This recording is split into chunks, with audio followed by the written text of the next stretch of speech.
আমার শরীরটা খুবই খারাপ। গলা তো ধরে গিয়েছে, কথা বলতে পারছি না, বাট তার উপরে মাথা যন্ত্রণা করছে। ঘুম থেকে অনেক বেলাতেই উঠেছি।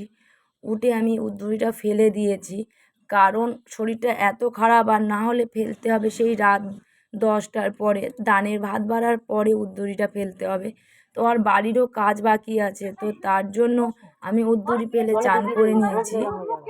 কারণ আজকেই শেষ দিন, নিয়ম ভঙ্গ। তো তার জন্য আজকের আমাদের বাড়িতে মাছ মাংস রান্না হবে, তো পুরো সবাই খাবে। তো তার জন্য তাড়াতাড়ি করে চান দান করে নিয়েছি, নিয়ে আমি এইগুলো জোগাড় করতে কাটাকুটি করতে বসে পড়েছি। তো আমি একা না, আমার সাথে সবাই আছে বাড়িতে। শাশুড়ি, মানে দিদিরা, যারা ননদরা, সবাই মিলে একসাথে করছি। কারণ যেহেতু অনেকটা দেরি হবে, তো তার জন্য এখন থেকেই শুরু করে দিয়েছি। যত খাওয়া সন্ধেবেলা, তবু এখন দুপুর দুপুর, তো তার জন্য এখন থেকেই জোগাড় করছি। তো তারপরে আমার মেয়ের আবার প্রোগ্রাম আছে, আমাকে সেখানে বেরিয়ে যেতে হবে। তো তার জন্য আমি আগে থেকে একটু বলি কাজকর্মগুলো গুছিয়ে দিয়ে যাই বলে আমি কাজকর্মগুলো গোছাতে বসে পড়েছি একসাথে সবাই মিলে। আমার শরীরটা খারাপ লাগছিল আর মাথাটা যন্ত্রণা করছিল বলে আমি একটা প্যারাসিটামল খেয়ে নিয়েছি, নিয়ে বসেছি। কারণ বলি আগে কাটাকুটি কমপ্লিট করলে এগুলো ধোয়াধুয়ির ব্যাপার আছে, অনেকটাই মানে সময়ের দরকার, আর অনেক রকমই রান্না হবে আর অনেকজন খাবে। তো কিছুটা কাটাকুটি করার পরে চলে এসেছি, আর আমার শাশুড়ি আমাকে ভাত বেড়ে দিচ্ছে। কারণ ওখানে গেলে খুব একটা কাজ আমাকে করতে হয় না, আমাকে ভাত টাতগুলো বেড়ে দেয়, বাট রান্না করেও আমাকে খেতে দেয়। আর আমি তো শুধু জাস্ট বসে থাকি, আর ওখানে সবাই আজকে লোকজন খাবে বলে, তো তার জন্য সবাই মিলে জোগাড় করছিলাম। আর এদিকে দেখো তরকারির বাটিটা আমাকে ধরে দিয়েছে, কারণ আমি সব রকম মাংস খাই না, একটু হাড্ডি হাড্ডি দেখে মাংস খেতে পছন্দ করি। তো তার জন্য আমাকে ভাতটা শুধু বেড়ে দিয়েছে আর তরকারির বাটিটা আমাকে ধরে দিয়েছে।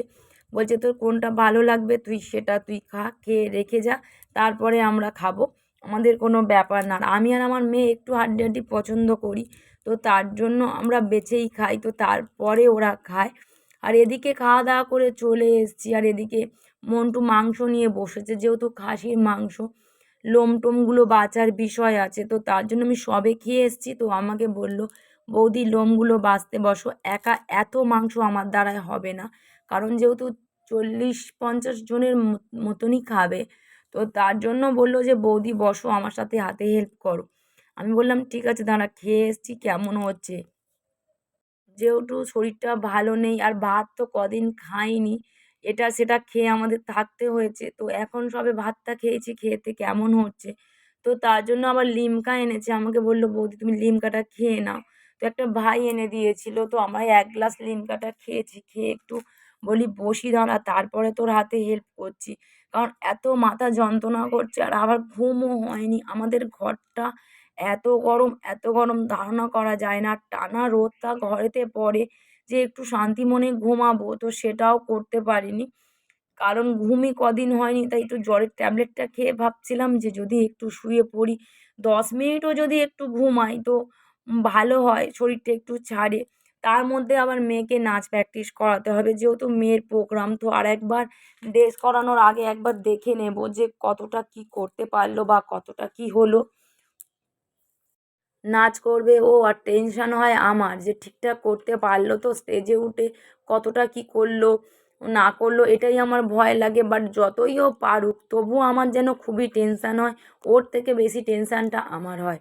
আর এদিকে আমি আলু ভাজার আলুগুলো সব কেটে কমপ্লিট করে দিয়ে গিয়েছিলাম, আর দিদি কাটছিল মাংসের আলু, আর এদিকে মা রান্না করছিল। আর আমরা ভাবলাম যে মাংসটা আগে আমরা করে নেব, আমি আর আমার ননদ দুজন মিলেই মাংস করব। হ্যাঁ, বলে ওদেরকে কথাবার্তা বলছিলাম। তা মন্টু বলছে বৌদি আমি কমপ্লিটটা করে নিই, দুজনে এসো, তারপরে নয় তোমরা রান্না করতে বসো, আর আমি এই কাজগুলো করব। আর দিদি শাশুড়ি এদিকে আলু কাটছিল, আর তার মধ্যে আমরা মাংসটা আগে কেটে কুটে বসিয়ে নিয়েছি। কারণ খাসির মাংস তো অনেকটাই দেরি হয় কষতে কষতে, ওটাকে গলাতে হবে। আর এতটা মাংস তো প্রেসারে দেওয়াও যাবে না। হ্যাঁ, তো তার জন্য কড়াতেই সেদ্ধ করতে হবে। তো ওই জন্য আমি আর ও দুজন মিলেই বসিয়ে দিয়েছি, যে কষতে দুজনেই কষবো আর কি।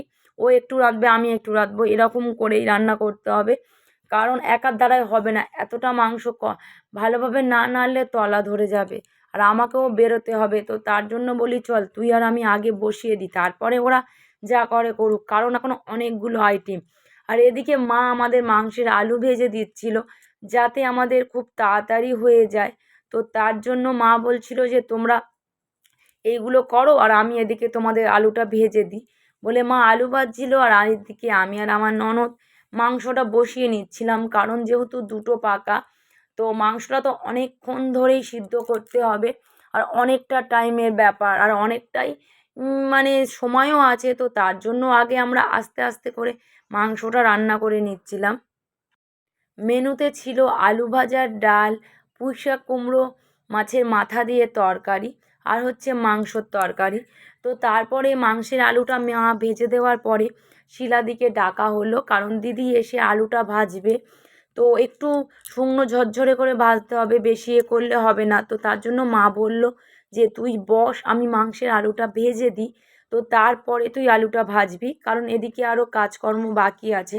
আর এদিকে দেখো আমরা দুজনে বসে বসে মাংস তো রান্না করছি, তার সাথে খুবই ইয়ার্কি ফাজলামো করছি। আর এদিকে তো শরীরটা খারাপ অতটা মনে হচ্ছে না, কারণ ওটা আনন্দ করছি তো, বাট মাথা যন্ত্রটা উড়ে গিয়েছে। আর এদিকে টেনশন হচ্ছে যে মেয়েকে তো নিয়ে যেতেই হবে। আর এদিকে আলু ভাজার আলুগুলো আমি পুরোপুরি ধুয়ে চুবড়িতে ছেঁকে নিচ্ছি, আর নুন হলুদটা মাখিয়ে দেবো, যেহেতু শিলাদি ভাজবে। তো তার জন্য এদিকটা আমি তুলে দিচ্ছি ঝুড়িতে, আর ননদকে বললাম ততক্ষণে তুই মাংসটা নাড়, এদিকটা আমি মাংসটার মানে আলু ভাজার আলুটা আমি তুলে দিই, দিলে একটু সুবিধা হবে। আর নুন হলুদটা মাখিয়ে রাখলে জলটা ঝরে গেলে শিলাদিরও ভাজতে সুবিধা হবে।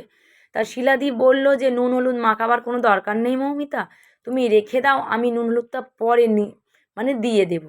আমি বললাম ঠিক আছে, তাহলে যেটা ভালো বোঝে সেটা করবে। আর এদিকে দেখো মেয়েকে নাচ প্র্যাকটিস করাতে এসেছি, যেহেতু আর অল্প টাইম আছে। ও সেই বাঁশের মধ্যে উঠে বসে রয়েছে, নামার তো নামগন্ধ নেই। আমি দেখে শুনে চলে এলাম, কারণ মাংস নাড়তে হবে বলে আমি চলে এসেছি। তা আবার নেড়ে টেড়ে দিয়ে আমি ওকে নামিয়েছি, বললাম তুই একটু নাচটা প্র্যাকটিস করে নিলে তারপরে ড্রেস পরাতে হবে, যেহেতু 3-4টে গানে নাচবি, তো অনেকটাই দেরি হবে। আর একবার আমি নাচগুলো দেখে নিই ফাইনাল কতটা কি করেছিস। তো চল একবার দেখে নিই, তারপরে তোকে আমি ড্রেস করিয়ে দেবো।